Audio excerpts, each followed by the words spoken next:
السلام علیکم ورحمۃ اللہ وبرکاتہ۔ بسم اللہ الرحمن الرحیم۔ ظاہری کبیرہ گناہوں کا بیان۔ نمبر 29، چلنے میں اکڑنا، سورہ اسراء آیت 37۔ چلنے کے اندر اکڑ کر کے چلنا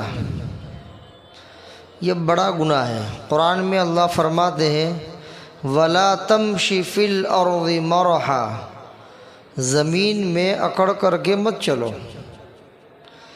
زمین میں اکڑ کر کے مت چلو۔ إِنَّكَ لَن تَخْرِقَ الْأَرْضَ وَلَن تَبْلُغَ الْجِبَالَ طُولًا۔ اللہ فرماتے کہ زمین میں اکڑ کر کے مت چل،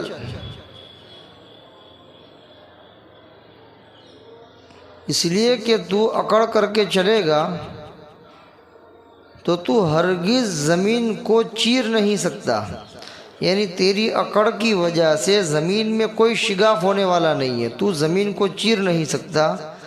وَلَن تَبْلُغَ الْجِبَالَ طُولًا، اور تو ہرگز پہاڑوں کی بلندیوں کو نہیں پہنچ سکتا، یعنی جتنے بلند پہاڑ ہوتے ہیں تیرے اکڑ کر کے چلنے سے تو اتنا بلند نہیں ہو جائے گا۔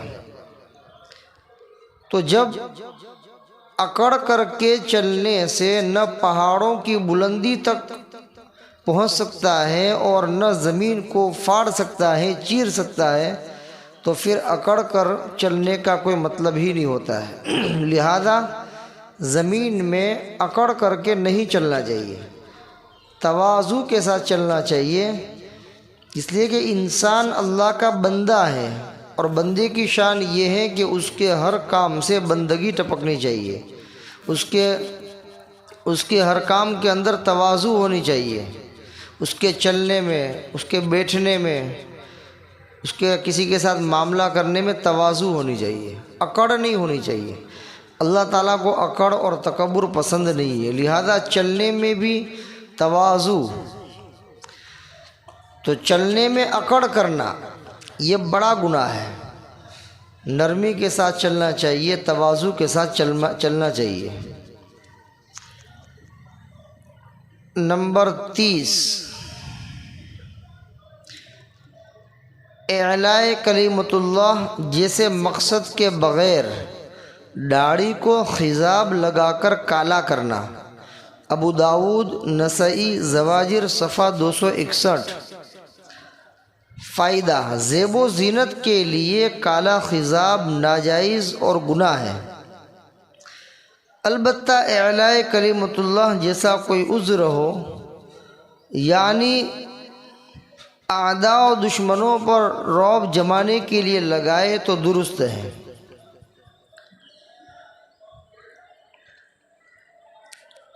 کالا خضاب لگانا زیب و زینت کے لیے ناجائز اور گناہ ہے۔ کالی مہندی لگانا، کالا خضاب لگانا ناجائز ہے، مردوں کے لیے بھی تو کالا خضاب لگانے کی اجازت نہیں مردوں کو، لیکن اگر اللہ کے دین کی سربلندی کے لیے اور اللہ کا کلمہ بلند کرنے کے لیے، اعلاء کلمۃ اللہ کے لیے، اگر کوئی آدمی میدان کارزار کے اندر کالا خضاب لگا کر جاتا ہے، مقابلہ آرائی ہو رہی ہے، میدان کارزار کے اندر وہ کالا خضاب لگا کر جاتا ہے تاکہ مد مقابل کے اوپر رعب جمایا جا سکے، تو اس کی گنجائش ہے۔ اس لیے کہ ایک آدمی کی داڑھی اور بال سفید ہیں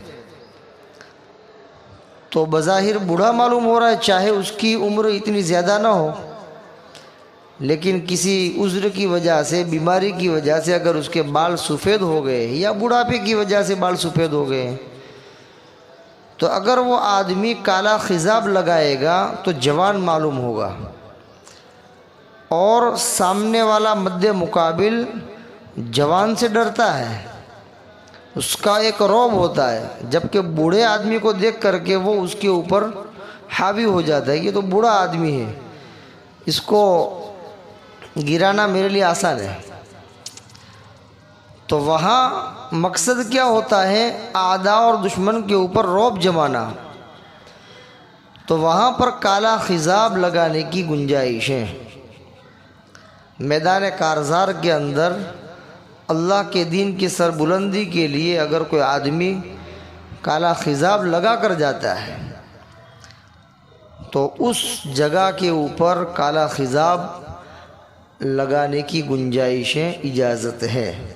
اس کے علاوہ عام حالات میں زیب و زینت کے لیے، دوسروں کو اچھا دکھانے کے لیے، یا اور کوئی مقصد کے لیے کہ جو شرعاً جائز نہ ہو، تو ایسے موقع کے اوپر اور زیب و زینت کے طور پر کالا خضاب لگانے کی بالکل اجازت نہیں ہے، سخت گناہ ہے، ظاہری کبیرہ گناہوں کے اندر اس کو شمار کیا ہے، یعنی کبیرہ گناہ ہے، اس لیے کالی مہندی نہیں لگانی چاہیے۔ ہاں، اس کے علاوہ جو مہندی ہے، براؤن ہے یا دوسرے جو کلر ہے، سرخ کلر کی جو آتی ہے، وہ سب لگانے کی اجازت ہے۔ کالی مہندی، کالا خضاب لگانے کی گنجائش نہیں ہے۔ البتہ عورتوں کے لیے کالا خضاب اور کالی مہندی لگانے کی اجازت ہے۔ حضرت مولانا مفتی سلمان صاحب منصور پوری دامت برکاتہم نے اپنی کتاب النوازل کے اندر غالباً لکھا ہے کہ کالا خضاب عورتوں کے لیے جائز ہے، مردوں کے لیے جائز نہیں۔ لہذا اگر کسی عورت کے بال سفید ہو گئے ہیں اور وہ اپنے شوہر کو راضی کرنے کے لیے اور اس کے لیے جو ہے بناؤ سنگار کے طور پر اگر وہ کالا خضاب لگاتی ہے تو گنجائش ہے، اس کی اجازت ہے، لیکن مردوں کو اس کی اجازت نہیں ہے۔ ہاں، اجازت کب ہے؟ میدان کارزار میں جانے کا عذر ہو، اعلاء کلمت اللہ اور دین کے سربلندی کے لیے جانا ہو، تو اس وقت کالا خضاب لگا کر جانے کی اجازت ہے، تاکہ مد مقابل کے اوپر، دشمن کے اوپر اس کا رعب جم جائے اور خوف زدہ ہو جائے۔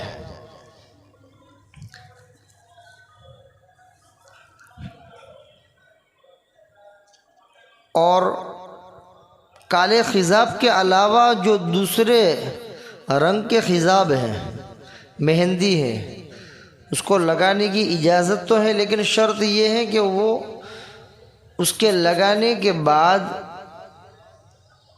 عضو کے اوپر، جسم کے اوپر اس کی کور نہ جمتی ہو، اس کا پڑ نہ جمتا ہو۔ اگر اس کا پڑ جم جاتا ہے اور اس کا کور بن جاتی ہے تو اس صورت کے اندر وہ وضو اور غسل کے اندر پانی پہنچنے سے روکے گا۔ مثلا ہاتھ کے اندر کوئی مہندی لگائی، کوئی خضاب لگایا، کالا نہیں، کالے کے علاوہ، کالا تو جائز ہی نہیں ہے، کالے کے علاوہ کوئی دوسرا خضاب لگایا اور وہ کیمیکل والا ہے، اور ایسا کیمیکل والا ہے کہ اس کو لگانے کے بعد نیچے جو چمڑی ہے اس چمڑی کو وہ ڈھانپ لیتا ہے اور اوپر جو ہے بالکل پلاسٹک جیسی کور ہو جاتا ہے، اس کو کور کہتے ہیں، کور بن جاتا ہے۔ تو ظاہر بات ہے کہ آپ اس ہاتھ کے اوپر پانی ڈالیں گے تو وہ پانی کور کے اوپر آئے گا، نیچے چمڑی کے اوپر نہیں آئے گا کیمیکل کی وجہ سے، اور پھر آہستہ آہستہ جب 2-4 دن ہوتے ہیں تو وہ کور تھوڑا تھوڑا نکلتا ہے، اس طریقے سے ہوتا ہے۔ تو اس طرح کیمیکل ملی ہوئی مہندی جس کے اندر کور بن جاتا ہے، پڑ بن جاتا ہے، تو اس صورت میں وہ وضو اور غسل میں جسم کے اوپر پانی پہنچنے سے روکے گا۔ اس وجہ سے ایسی کیمیکل والی مہندی اور خضاب لگانے کی بھی اجازت نہیں ہے۔ ہاں سادی مہندی کہ جس کے لگانے سے صرف کلر آئے، رنگ آئے، اس کا کور نہ بنے، اس کا پڑ نہ بنے، ایسی مہندی ہے تو اس کی لگانے کی اجازت ہے، چونکہ رنگ یہ جو ہے پانی پہنچنے سے مانے نہیں ہے، رنگ جو ہے کلر جو ہے وہ پانی پہنچنے سے مانے نہیں، لہذا ایسی مہندی کہ جس کا صرف کلر ہوتا ہے اس کا کور نہیں بنتا، یعنی ایسی سادی مہندی ہے جس میں کیمیکل ملا ہوا نہیں ہے، اس وجہ سے صرف کلر آتا ہے، براؤن کلر ہو، لال کلر ہو یا اور کوئی کالے کے علاوہ، تو ایسی مہندی لگانا چاہیے۔ اور عورتوں کے لیے تو مہندی لگانا مسنون ہے، ان کو تو مہندی لگانے کا اہتمام کرنا چاہیے۔ نمبر 31، انسان کا یہ کہنا کہ بارش ستارہ طلوع ہونے سے ہوتی ہے اور ستارہ کی تاثیر کا اعتقاد کرنا، بخاری و مسلم زواجر صفحہ 261، بحوالہ اپنے ایمان و اعمال کی حفاظت کیجئے صفحہ 144۔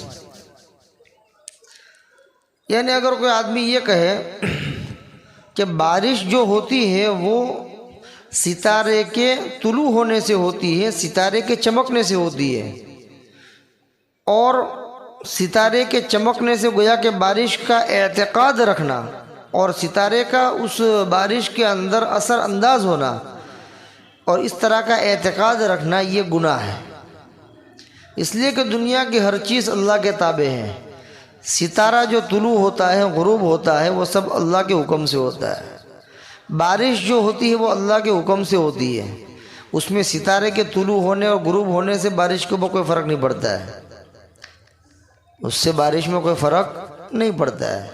لہذا یہ ماننا کہ ستارہ طلوع ہوا اس لیے بارش ہوئی، یا ستارے نے فلاں جگہ کے اوپر اثر کیا، یا اس کا مؤثر بالذات ماننا، یہ ظاہری کبیرہ گناہ ہے۔ مؤثر اثر ڈالنے والی ذات کون ہے؟ اللہ کی ہے۔ ہر چیز میں جو کچھ بھی تاثیر ہے وہ اللہ کی طرف سے، کسی چیز میں فی نفسی ہی کوئی اثر نہیں ہے، اس کے اندر جو اثر ہے وہ اللہ کی طرف سے۔ آگ کے اندر جلانے کی جو تاثیر ہے، جو اثر ہے، وہ کس کی طرف سے؟ اللہ کی طرف سے، اس میں وہ مؤثر بالذات نہیں ہے کہ خود سے ہی وہ اثر پیدا کر دی، اللہ کے ہر چیز میں جو اثر نظر آ رہا ہے وہ سب اللہ کی طرف سے۔ لہذا کسی ایک چیز کے یہ سمجھنا کہ یہ چیز فلاں چیز کے اندر اثر انداز ہو رہی ہے، مثلا بارش کا ہونا جو ہے وہ ستارے کے طلوع ہونے سے ہوتا ہے، یہ بات غلط ہے بلکہ گناہ ہے۔